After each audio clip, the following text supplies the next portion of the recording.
O nome do tema de hoje é prometer ou não. E ele se baseia em duas perguntas.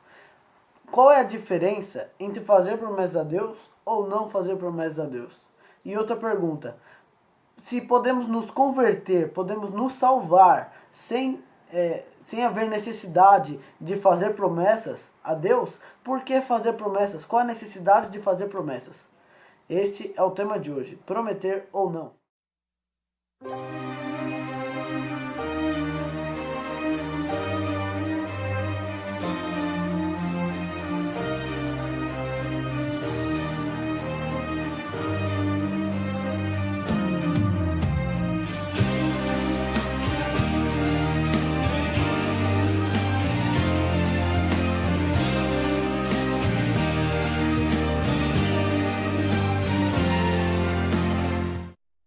Como dito antes, o tema de hoje é prometer ou não. Ele é baseado basicamente na pergunta: qual é a diferença da gente prometer alguma coisa para Deus ou da gente fazer alguma promessa a Deus, ou se há necessidade de fazer promessas a Deus, se nós podemos nos converter, nós podemos ser filhos de Deus, nós podemos nos salvar sem haver necessidade de fazer promessas a Deus. Qual a diferença de prometer ou não prometer? Em Eclesiastes, no capítulo 5, está escrito o seguinte. Eclesiastes 5:4. Salomão nos faz essa observação aqui. Eclesiastes 2, vamos a partir do versículo 2. Ele diz: não te precipites, Eclesiastes 5:2. Não te precipites com a tua boca, nem o teu coração se apresse a pronunciar palavra alguma diante de Deus.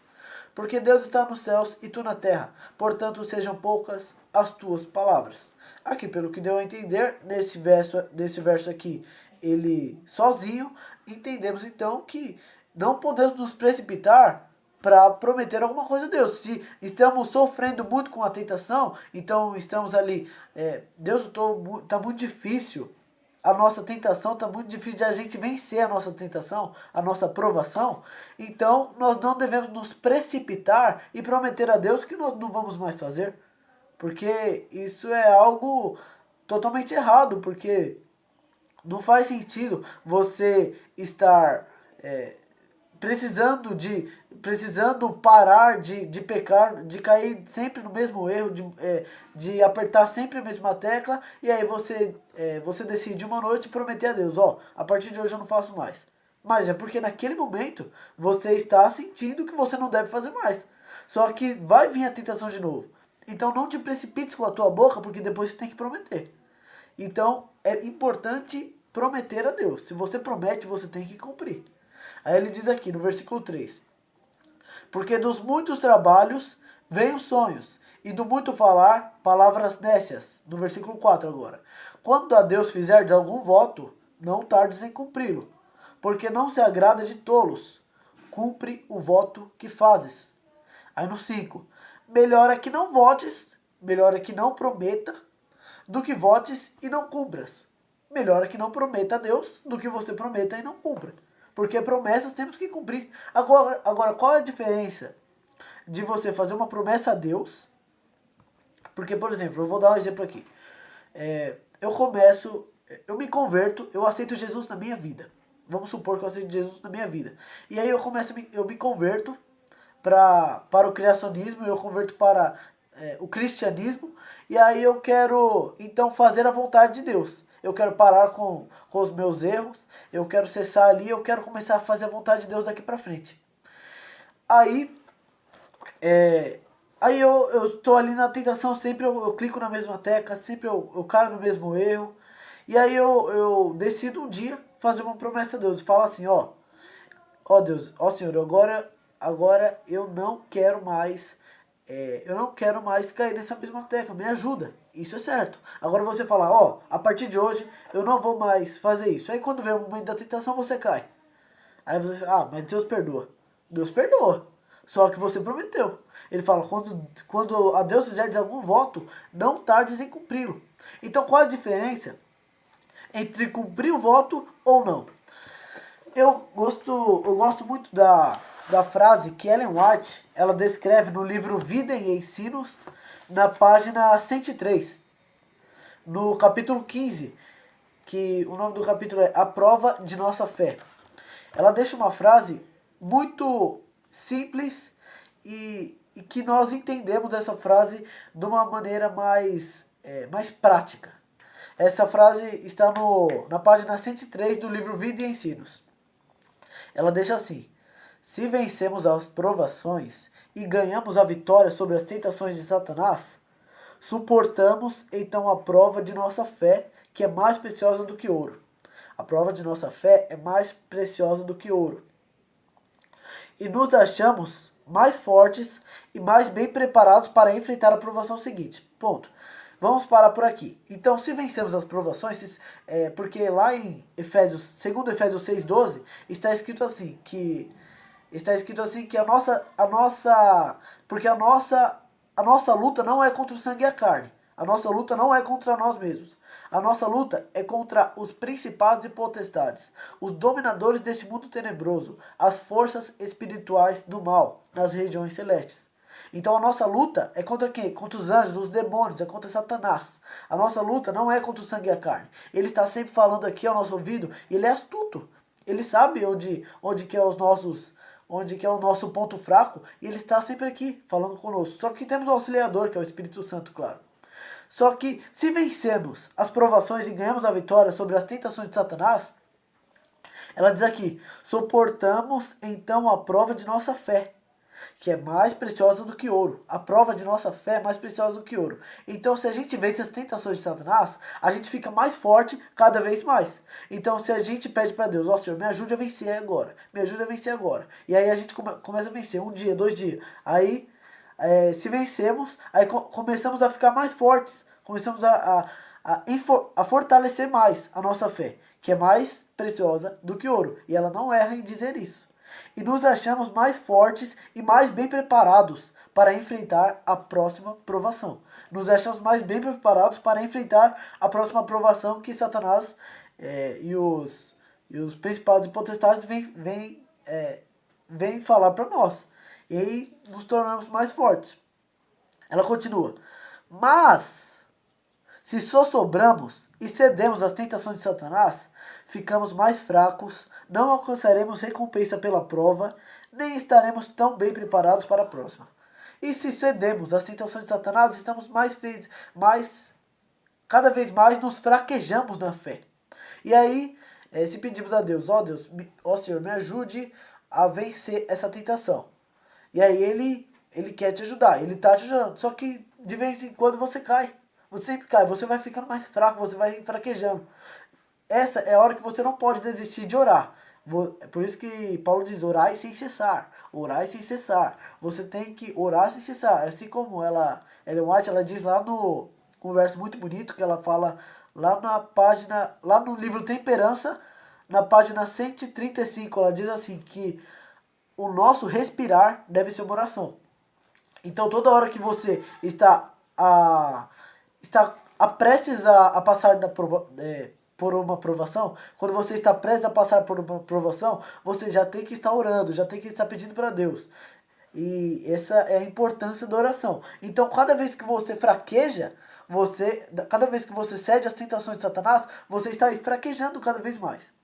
Ela diz aqui: pela prova, nem estaremos somente preparados para a próxima. Desta maneira, tornar-nos-emos cada vez mais fracos, até que sejamos levados em cativeiro por Satanás à sua vontade. Agora, o que isso daqui tem a ver com o tema? O que Salomão está destacando aqui em Eclesiastes 5, que ele diz assim: quando fizerdes a Deus algum voto, não tardes em cumpri-lo, é porque ele está destacando que nós temos que ser coerentes com as nossas palavras.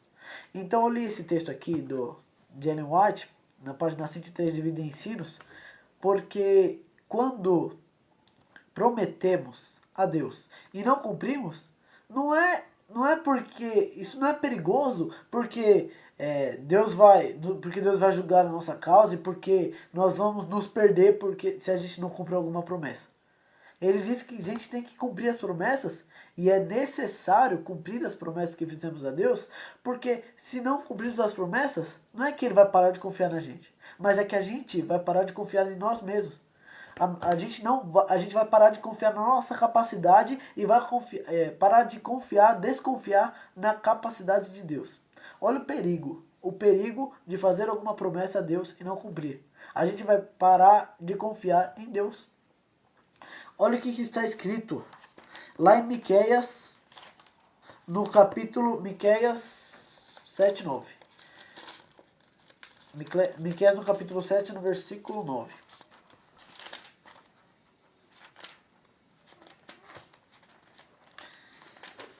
Está escrito assim: sofrerei a ira do Senhor, por quê? Porque pequei contra ele. Vamos parar nessa vírgula aqui. Então sofrerei a ira do Senhor porque pequei contra ele. Então, quando a gente está pedindo para Deus, a gente está pedindo para Deus há algum tempo, há um mês. A gente está pedindo algo para Deus e nós estamos vendo que não está dando relevância nisso. Deus não está concedendo o nosso pedido, ou é nós que não estamos sendo coerentes com ele. Porque a gente tem que sofrer essa tentação, a gente vai sofrer essas provações. Só que cada vez mais que conseguimos vencer as provações e ganharmos a vitória sobre Satanás, então a gente vai ficando mais forte, a gente vai fortalecendo. Não é de uma hora para outra que você vai ser forte, não é porque você pede para Deus que você vai ficar forte de uma hora para outra, porque ele diz que se você sofrerei a ira do Senhor, por quê? Porque pequei contra ele. Então se eu pequei contra ele, sofrerei a ira do Senhor. Se você pecou contra ele, agora sofre as consequências. Ele só está sendo justo com você. Então quando ele diz que é importante nós cumprirmos as promessas que fazemos a Deus, é porque nós vamos parar de confiar na nossa própria capacidade e parar de confiar na capacidade de Deus.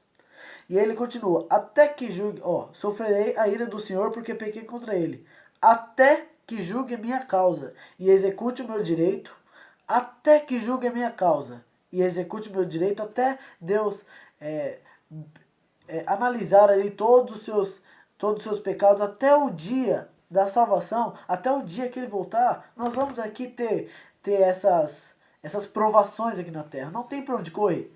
Ele diz, no mundo tereis aflições, mas tem de bom ânimo, porque eu venci o mundo. E ele continua, até que julgue a minha causa e execute o meu direito, ele me tirará para a luz e eu verei a sua justiça. Então, o que ele preparou para nós é maior do que nós estamos passando aqui.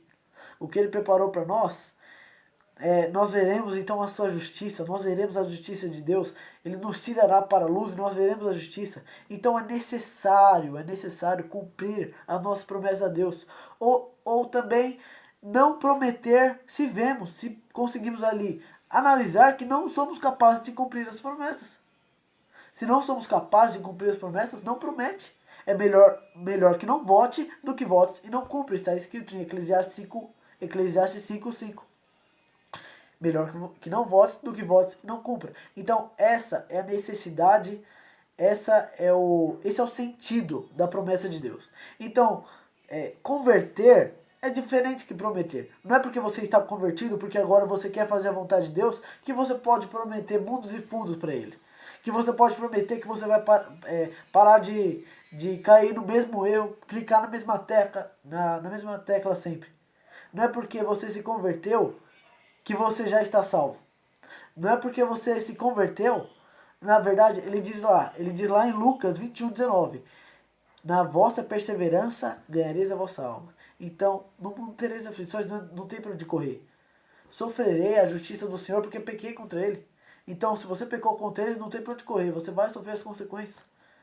Mas claro, você tem um auxiliador do seu lado. O Espírito Santo está do seu lado sempre, vai te auxiliar a ceder às tentações de Satanás. A cada vez mais ali que você tiver com foco em fazer a vontade de Deus, o Espírito Santo vai estar te auxiliando ali. E para finalizar esse vídeo aqui, eu queria fazer uma oração e queria te convidar a fazer essa oração comigo. Curve sua fronte se você aceita, feche seus olhos e vamos orar. Papai do céu, obrigado por toda a palavra que o Senhor nos deixa claro aqui na palavra do Senhor. Perdoe todos os nossos pecados, ó Pai. e nos ajude a cumprir as nossas promessas e a ser coerentes com o Senhor. Peço perdão por todos os nossos pecados e te agradeço por tudo que o Senhor tem nos dado. E é isso que eu te peço e te agradeço. Em nome de Jesus. Amém. E se você deseja que essa mensagem se espalhe, essa mensagem se espalhe para outros canais, para outras pessoas, então curte, compartilha esse vídeo, se inscreva, porque o YouTube ele vai entender que está sendo postados bons conteúdos, e aí ele vai então postar, lançar para outros canais assistirem também. Então compartilhe aí com seus amigos para que outros possam ouvir essas mensagens. O meu desejo então é que Deus esteja com todos nesses últimos tempos aí de pandemia.